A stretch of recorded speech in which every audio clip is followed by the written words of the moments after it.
proofing. Right, that's right. There is no such thing as drown proofing, ladies and gentlemen. No such thing. I can drown. That's right. He can drown. You know? You go out and do some stupid stuff on a cruise ship or whatever. So don't do stupid stuff. Don't dive into places that there may be a boulder at the bottom of the water. You don't know what's at the bottom of the water. You get knocked out, you drowning. Because you over there on some vacation and you jumping in large bodies of water and you don't know what's up under that water. Right there up under that water that you don't see is a big brick. And as soon as you jump in, you hit your head on, you down there dead. And you one of the greatest swimmers ever. Oh, just like out here on the beach, right? Mm-hmm. I mean, you got this beautiful beach here, but there could be something called a rip tide or a rip current, which basically is a river water going away from the shore. So if you're swimming, it's basically pushing you out to sea. And if you try to swim against it, you're going to get tired. And no, I don't care if you're the greatest swimmer in the world. You will not traverse that just trying to swim against it. So what you have to do, this is the safety tip, you swim parallel to shore. Mm-hmm. You swim parallel to shore, and then you'll feel that you'll be getting out of it. Just relax. Don't panic. Swim parallel to shore, and then usually you'll make your way out of it, and then you can go straight in after that. Okay. Follow the rules. Whatever the beach rules are, whatever the pool rules are, follow the rules and your chances of safety increases dramatically. All right, then other certifications. All right, so I became a water safety instructor where I can teach people how to swim. But all of this is Red Cross at this, just for your information. You need to Google it, water safety instructor. Mm-hmm. But that was me being able to teach and doing things at a pool. Mm-hmm. But if I wanted to move up in this career, I had to think about other things. In other words, I realized then not only myself, mm-hmm. I had to have my coworker with those same certifications. And so I had to become then an instructor trainer, where then I can train people to be instructors. At your pools or wherever you were working or in the community. And this is the key. This is the key, especially for people of color in your own communities, if you're listening to me right now. Black people talking swimming people, if you just joined us. This is the key. Once you become an instructor trainer, and then you can train your own staff. Now you have a training center, so you can build your own system. You can build your own feeder system then. And that's the key. Changes the whole community, changes everything. It creates a whole swimming culture. Exactly. And so now you got a feeder system that goes from that kid at 6 months old, now becoming your pool rat around the pool, and then your junior lifeguard, then your lifeguards, and then your water safety people. And then also, jobs are, like I said, very readily available there. And swim teams too along the way. So let me put a nice little bow on this, Ken, mm-hmm. on this particular part, because I want to go to CPR, et cetera, something like that, CPR or something. CPR, et cetera, which Hold on, don't get to that. We're going to get to that in a minute. Okay. Okay, so let's put a bow on this particular part, though. What if you didn't get anything out of this? You could have gotten at that. We talk about we want people of color to be around the water, right? One of the things we need to do is to have them trained to be around the water, learn how to swim, all those types of things. How are we going to do that? We need more people in our community who are instructors, mm-hmm. who can teach these particular disciplines. So it's a catch-22 situation. On the one hand, let's continue to get more and more our kids skilled in aquatics so they can come back and teach. A perfect example, people who know my work around the country, is every time I've gone into communities, I've gone to inner city pools and I've started learning the swim programs, and then I train there's kids around there that swim the proper way, and some of them become lifeguards and things of that nature. But the concept of leaving instructors in your community is so critical. Just like, notice in our communities, you got plenty of football players, plenty of basketball players, plenty of track and field people. Let's just use those three as an example. One of the reasons that we have that in our community in spades, in abundance, over a long, sustainable period of time, is because the community has generated years and years of people who learn those skills that are handed down there to them. So football players who played in high school or what have we, they come and volunteer at the park to run a little mm-hmm. league football team. Mm-hmm. They pass their skills down for free, making it easy for kids to get skilled in football. You got all kinds of parents after work, they volunteer teaching soccer or basketball or track and field, and so now it's generations. Nobody ever talk about, hey, we don't have anybody in our neighborhood to teach somebody how to catch a football. We don't have anybody in our neighborhood to teach somebody how to run track or to shoot a jump shot, because all the brothers are running around here and all the sisters, they play it all the time, so they hand it down. But in swimming, we don't have a whole lot of folk handing that down to the neighborhood. That's right. In other communities that don't look like us, they got people who swim all the time, became competitive swimmers, went into the industry, worked, and they come back to the neighborhood and they run and learn the swim program, and they got a burgeoning generational, every year people more and more learn how to swim. And so in order for people like myself and Ken to multiply what we do in an organization called Diversity in Aquatics that's now picking up a lot of steam around the country to get the word out, is we continue to train people, to teach people who will teach the next generation, and we break that cycle that we talked about that's been here since the days of slavery. Continue. Absolutely right. I just throw it to Ken and Amen. amen. Amen. My little sermon. Hey, but you're absolutely right, man. The thing is, if a person like me doesn't turn around and say, look, I'm getting a little old, and now I got white in my beard. And so if I don't turn around and go, hey, let me pull you up, and so then to replace me, right? So I need to teach you so that how you can be me, so to speak. I need to mentor you. And so when we look around and see exactly as you say, when we go around and try to learn how to swim, when we look at people who do not look like us, how they learn how to swim, is that mom, dad, cousin, uncle, or whatever teaches them how to swim. It's nothing. It's nothing. It's nothing. You know, but for us, mom don't know how to swim. I'll give you a perfect example. When I was talking to Ken's son, I said, what's your son's name? Jacob. Jacob. Jacob, we're making you famous here. And you'll be looking at this many years from now when your dad is like 90 years old. So I said, Jacob, do you remember, Jacob, when I know he's your son, I'll ask, because I know the question is probably going to be they don't remember. I said, Jacob, do you remember when you first swim lesson and all that? No, all I know, I've been swimming all my life. That's because before he was walking, you started getting him into swimming, so he doesn't even remember learning how to swim. Let me tell you something, what I did with him. And you can take this too. From the moment I brought him home from the hospital, I started working on the motions of swimming. I take his legs, I put him on my knee, and then go back and forth, kick, because I don't want him to kick just like this, kick. I need to go kick, right? And so now he knows how to move his legs. And then I said, move his arms and go dig. So he already knew the motions of swimming when I put him in the water at 5 months. And football players are teaching their little boys how to run a football. Basketball players are teaching their kids how to shoot basketball hoops. And even if you didn't become a famous basketball player or anything else, you got those basic skills. Just about everybody in the neighborhood knows how to shoot. So you just go out there to the park and you can just start playing pickup basketball, and you learn how to play because everybody's doing it. It's a different thing when it comes to the swimming pool, where you can just go and pick up some formal swimming lesson. Correct, not swimming all that old creek stuff, but the correct way to swim. Yeah, rock pit swimming. That's right. The correct way to breathe, all the various strokes that will make you look like, wow, that's a nice swimmer right there, and you can pass those techniques down. Back to now, generationally, I want you to throw out a number. How many people would you say that you have certified first as lifeguards in your life? Now that probably is a pretty big astronomical Throw out some number. numbers so people understand. I mean, I want you to understand. I've been a lifeguard instructor since I was 18. And I'm now 6 years Are we talking about like 25,000 or like 10,000 or what? Well, it's probably close to the number, maybe about 100,000. Okay.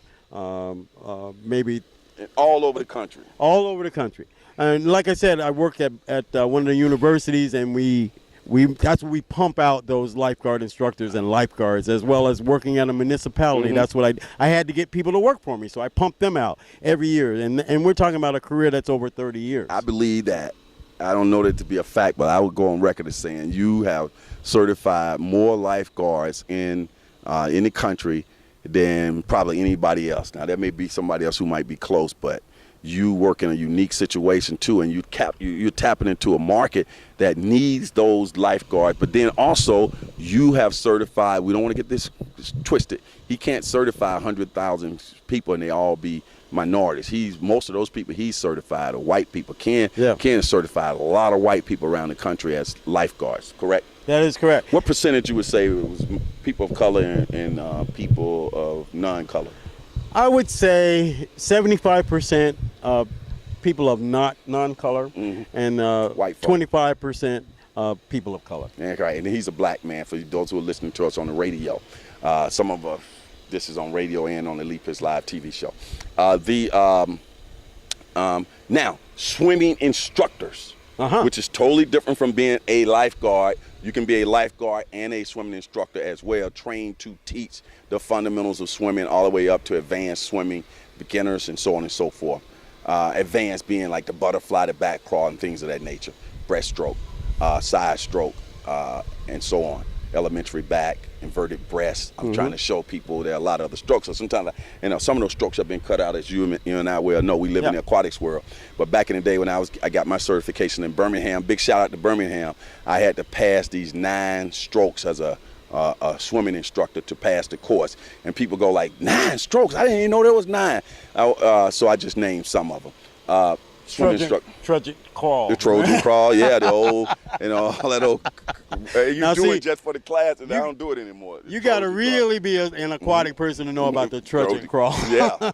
I think, though, that inverted breaststroke is the one that nobody remembers. When I'm standing up in front of instructors, I say, let's name the 9 strokes. Everybody forget the old breaststroke on your back. Yeah, that's basically it, a breaststroke on your back. I think that's something the Marines used to do or something. Nobody does it in real life anymore. But it's very similar to the elementary backstroke. People, we naming these things.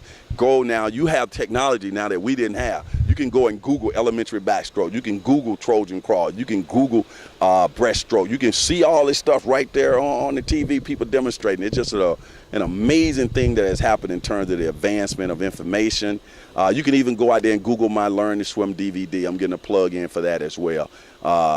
Just go to leapits.com and read all about it and order that DVD, The Fundamentals of Swimming, which is the only swim lesson DVD to this day that has an African-American swimming instructor and African-American children and Hispanic children demonstrating the strokes. That was groundbreaking back in the early 19. And let me, can I add a little something else to that?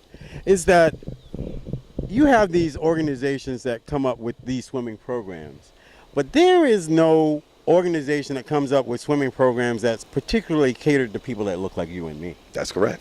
And so what you did, my brother, was something that was truly, truly, truly groundbreaking, where you could bring in part of us into the swim lesson. And so that is unheard of. And that's the same thing. I mean, what you were doing over there basically is the same thing that I was doing over here too. And so that's the thing. That's why we have to network in this, and so that we can know that we're not the only ones out there doing these things. There are probably many, and as we've been talking over the years, there are very many similar. It's similar everywhere. Everywhere. Even so, Jim Ellis, the famous movie Splash.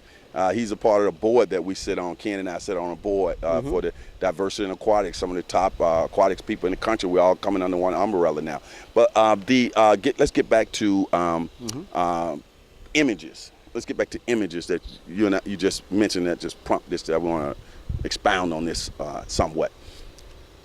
So when we came along in the 70s, especially me in the 70s, I mean, Ken might have been in the 40s, but when we came, I love you too, when brother. we came along, we looked at this learning material for lifeguard classes and swim instructor classes, these books that we read, the rudimentary videos that started coming out, all the training materials. Never did I see anybody black. Nobody looked like us. Enter the images, enter the graphics, enter the drawings, enter the color, the stuff in the books. Everybody with a rescue tube on, or a ring buoy, or a shepherd's crook, or anything before rescue tubes even came out, demonstrating the releases and escapes and all of that. None of them look like us. And I'm looking there and saying, like, what do I fit into all of this? So that was one of the impetus around me, doing what I did in terms of putting out a DVD where people said, here we go. Wow, shocker. Black guys teaching swimming on a DVD. We don't see that. That was the beginning. A lot of stuff has happened in competitive swimming and things of that nature. And this is not a competitive swimming show. No. But I will say to you, we've had some inroads in competitive swimming for black people, have done well. Simone, what's the guy name? Cullen Jones. Cullen Jones. And so forth. That's great. Don't forget about Sabir. Sabir Muhammad and so on. My thing is on this competitive swimming thing is you can't get to that level until you do learn the swimming. You see what I'm saying? You can't skip learning swimming and become a top-notch competitive swimmer.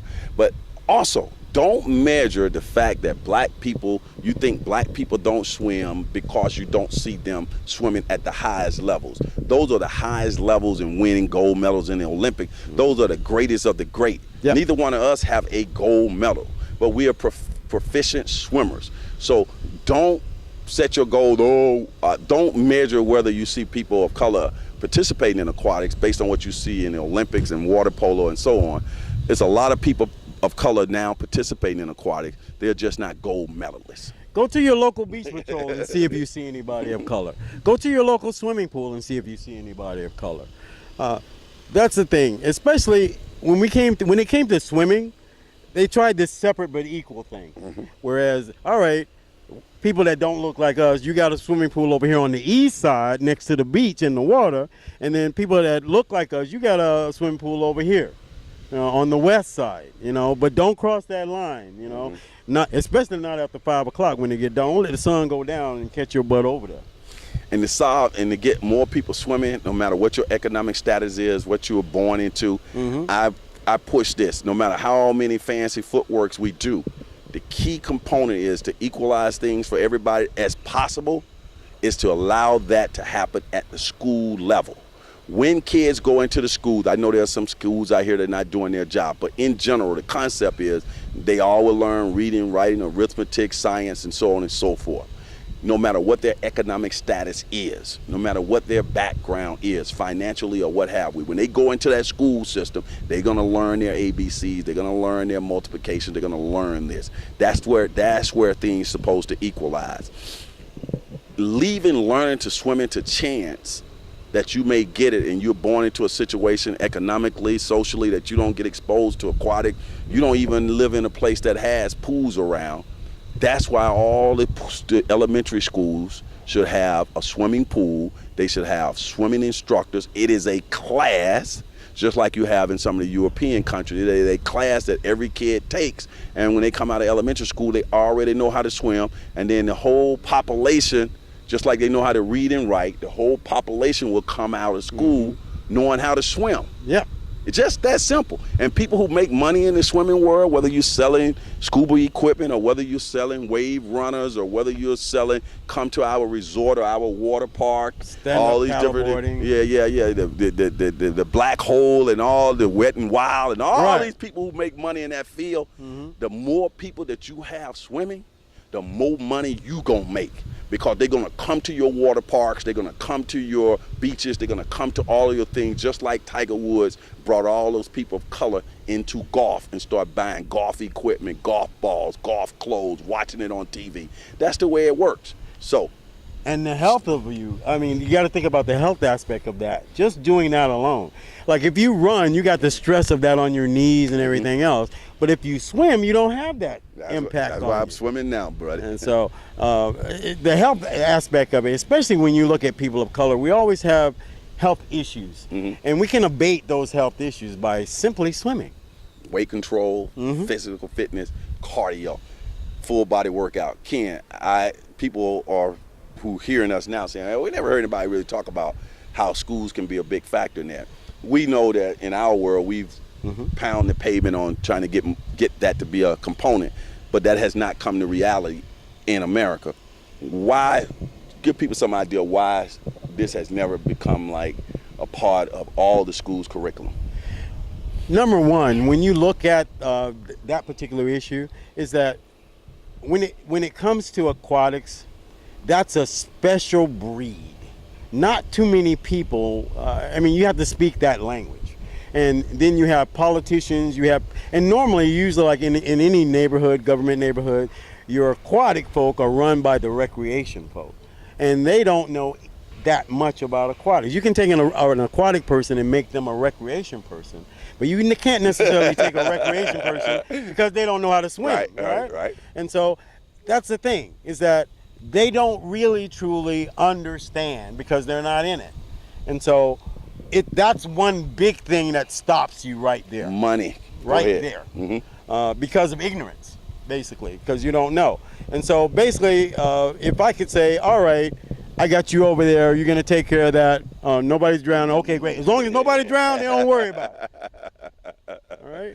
So, but the thing is, we need to educate those people who are the bosses of those people who are over the pool, so then they can understand some of the challenges and things that we are faced with, especially when it comes to liability.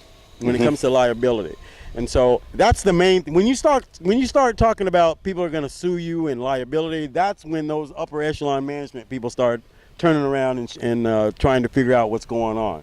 So once you become more certified in all of those things, now you have your education level is up, and now your risk of liability goes down. And so if we can get all of those people involved in it, and that's one of the reasons why it's been very, very, it was very challenging for us, because everybody was shouting, the Red Cross and say, oh yeah, use our program, YMCA, our program, and all this stuff, and they were competing against each other. And so what I did was I said, look, it's not about that at all. All right, can we get it done? I said, well, they said, oh, it's going to cost $80. I told them I did it for $2.62 per child per day. So if I can do it at that cost, and then the politicians, when we were trying to get this passed, and so like we were talking about, we have a swimming program here in Broward County that's in the schools, in the elementary schools. This is the program that I was telling you about, that we started. And so this is in the schools. They bring kids over from schools during the school day and in the elementary age and teach them how to swim. Take them to the pool, take them out of the school, take them to the pool, and then bring them back to the school. Go ahead. Now, but this is the thing that I want to say about this whole thing, because those organizations have their own particular methodologies, and their methodologies are not necessarily geared towards people of color. So we can make, for example. That's what I want you to do, for example. For example.